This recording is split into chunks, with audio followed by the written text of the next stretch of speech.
Hello out there. Today we are taking a look at the first entry, for me at least, in the Hexa Gear line from Kotobukiya. This is an awesome line. It's 1/24 scale. It has mechs. It has Zoid-like battle animals. It has little pilots of various types, very anime-styled, and it's all modular because it is a model kit system that you build yourself. It comes in this very shiny box. I know there's a lot of glare, but that's just the actual cardboard. These are not inexpensive, but you can definitely feel the quality.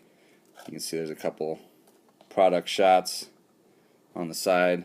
You can see right here one of the Zoid-like vehicle transforming kits, and you can see the little pilot right there. Inside the box, of course, you got a bunch of paper. You got your Japan-only order sheet.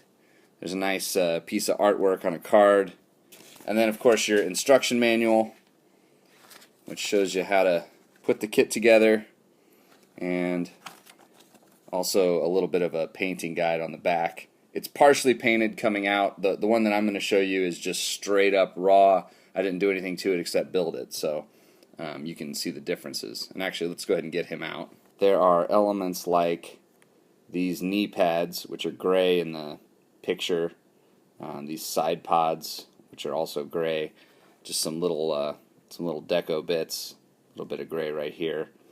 You can see also the top of the feet. You know, they match the armor here, but they're just gray off the sprue. But overall, you're still left with a very good looking figure that you can customize pretty much any way that you want to. Here's a quick size comparison. You've got them with mask, which there's kind of two general sizes of mask figures. This one's a little bigger. This one's kind of perfect. Human Alliance, Marvel Universe, so more standard 3 3/4.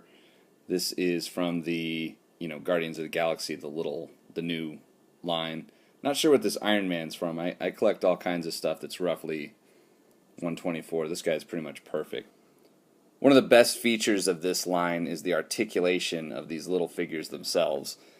Because it's built from a kit, has a lot of ball joints, but they're very well placed. The head's on a ball joint. The shoulders are not only on a ball joint with a cut so that you can swivel them around, but it actually has a little ball joint stem on the inside so that you can really get some forward movement, or you can get it really far back. It does have a single joint at the elbow, but you can see it gets a lot of clearance, so that works perfect.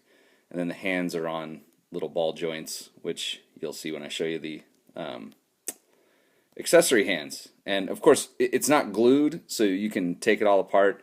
It really doesn't fall apart that much. This is, of course, a camera special that it decided to pop off. The actual torso is, this piece is kind of a softer rubber, and you can see it has this like ball joint in the middle, so you can rock the body forward, back, rock the body side to side, all kinds of stuff. Good ab crunch. And then it also has a waist swivel down at the bottom. A little harder to use just because all these different parts here, but it can swivel somewhat there. Ball joint at the crotch, thigh swivel. Again, one joint, but you get a lot of range out of it.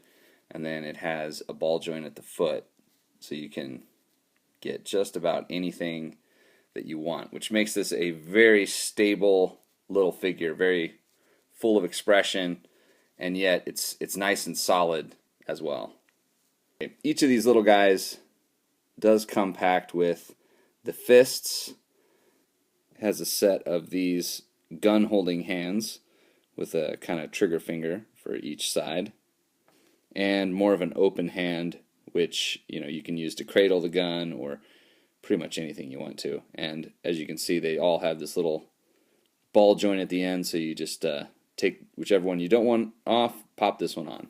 This is how the whole kit comes, and you have to cut it off of the sprues and everything. So if you are not comfortable doing that, if you haven't done it before, I would say, try on a more simple model kit, but it's really not that hard with some snips, and it all depends on your level of perfectionism. On mine, let's see if I can find some. I'm certain I've left some nubs here and there. Of course, now I can't find any. Well, here you go, on the bicep.